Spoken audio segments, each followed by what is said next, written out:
ဒီနေ့ကတော့ food spa ပေါ့နော်ကိုဆိုင်လေးကိုရောက်နေတာဖြစ်တယ်ဒီနေ့မှာကတော့ meeting လုပ်မဲ့ရက်ပေါ့နော် meeting လုပ်မဲ့ဒီနေ့ခွင့်ယူထားတဲ့သူတယောက်မှမရှိဘူးဆိုတော့ဒီနေ့ကခွင့်ယူတဲ့သူမရှိတဲ့ရက်မျိုးအဓိကထားပြီး meeting လုပ်တယ်ပေါ့နော်တပတ်ကိုတရက် meeting လုပ်တယ်ဒီလိုရက်မျိုးမှာဒီ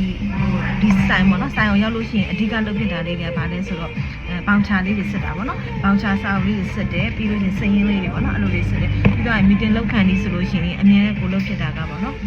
meeting လုပ်ခံပြီးဆိုလို့ရှိရင်အများနဲ့လို့ပေါ့နှုတ်ထုတ်တယ်ပေါ့နော်နှုတ်ထုတ်တယ်ဆိုတာကじゃသူတို့ရဲ့ဂျားထဲမှာရှိတဲ့ဟိုပေါ့နော်အချင်းချင်းအလုပ်ကိုင်လုပ်နေချင်းချင်းကတော့ကစားဖြစ်တာပဲဖြစ်ဖြစ်ဆိုင်မှာလိုအပ်ချက်ပဲဖြစ်ဖြစ်သူတို့ရဲ့လိုအပ်ချက်ပဲဖြစ်ဖြစ်အကုန်လုံးကို meeting မှာတေချာပုံနေနေတိုင်ပင်ခိုင်းတယ်ပေါ့နော်အဲ့ဒီတော့ကြောင့်မလို့ဟိုကနှုတ်ထုတ်တာဖြစ်တယ်နော်ဒီစာအုပ်ထဲမှာအဲ့လိုမျိုးနှုတ်ထုတ်တယ်နှုတ်ထုတ်ပြီးသွားတာ ਨੇ သူတို့ meeting လုပ်တယ်ဆိုတာ ਨੇ တခါတန်းပြီးတော့ကိုကအချက်တွေကိုပြောချင်တာတွေအကုန်လုံးဟိုတိရရောက်ပြောဖြစ်တယ်ပေါ့နော်အဲ့တော့အချိန်ခဏလေးအတွင်းမှာပဲ meeting ကပြီးတယ်နော်အဲ့လိုမျိုးလေးကလုပ်ဖြစ်တယ်ဒါဆိုင်အောင်ရောက်အများလုပ်ဖြစ်နေကြပြီပေါ့နော်ဆိုင်မှာဧည့်သည်ရှိလို့အတန်တူလေးပဲပြောလိုက်တာပေါ့နော်အားနာလို့ဧည့်သည်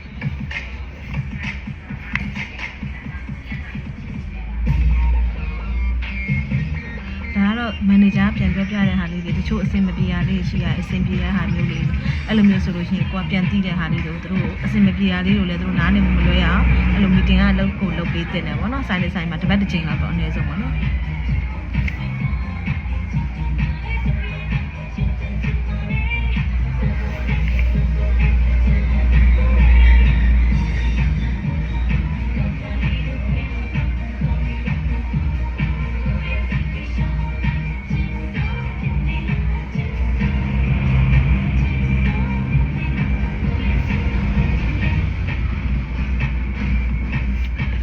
ဒီလိုမျိုးအချက်လေးလောက်ထားတဲ့အတွက်ကြောင့်မလို့သူတို့ကိုပြောလို့ရှိရင်လည်းသူတို့တက်က